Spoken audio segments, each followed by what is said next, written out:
For many ADHDers, mobile phones is one of the biggest battles that we will deal with because it is literally one of the most addictive things that many of us actually deal with on a daily basis.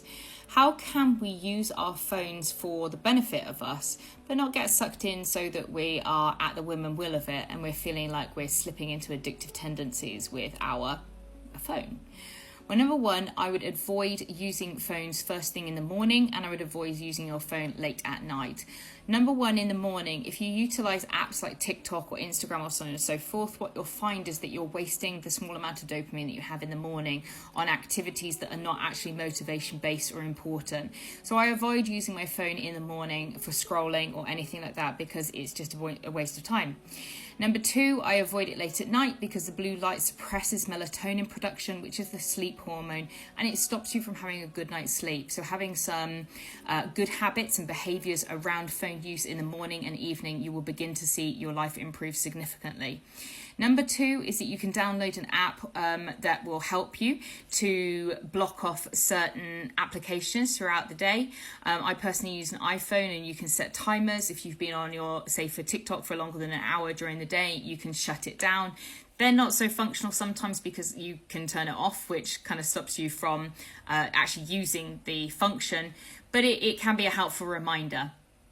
Another thing that you can do is get an app that just shuts things down. And again, on iPhone, you can set profiles, so a work profile, a personal profile, and so forth. And it only allows you access to certain applications that you deem as suitable during that period of time. Number three is something that I do is I use Do Not Disturb on my phone quite a lot. So when I'm supposed to be head down focusing on something like my master's at the moment, or writing stuff for clients and my marketing and so forth, I will put my phone on Do Not Disturb, which basically turns off my notifications, and I'll make sure I've got my watch turned off and everything, so I'm actually not getting pinged repeatedly, because that will help me to stay in a focus that I'm in.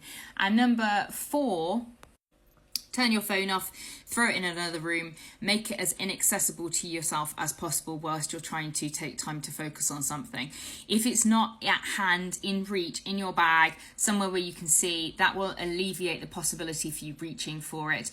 Particularly putting it in a separate room is a very, very good one. If you're somebody that struggles in the morning, buy an alarm clock and put your phone in a separate room on charge away from you. This will stop you from using it at night before bedtime, and it will stop you using it first thing in the morning. Start making boundaries between you and your phone, and you'll begin to see that you pick up less often, as we tend not to do things that are difficult. If you make it more difficult for yourself, you'll avoid it. Recognize that mobile phones and most social media apps have been made to make you completely and utterly addicted to them. They've literally used gambling, casino style tactics to keep you coming back. So be aware that a lot of the applications that you use are not there to help you. Find applications that help you by locking your phone, locking certain applications. Do your absolute best, and most importantly, be kind to yourself, because you have a dopamine issue, and that can cause us to seek out those easy, simple to find little dopamine sources, and one of them is your phone. I'll see you soon, guys. If you've got any questions, put them in the comments, and I'll speak to you soon. Bye, guys.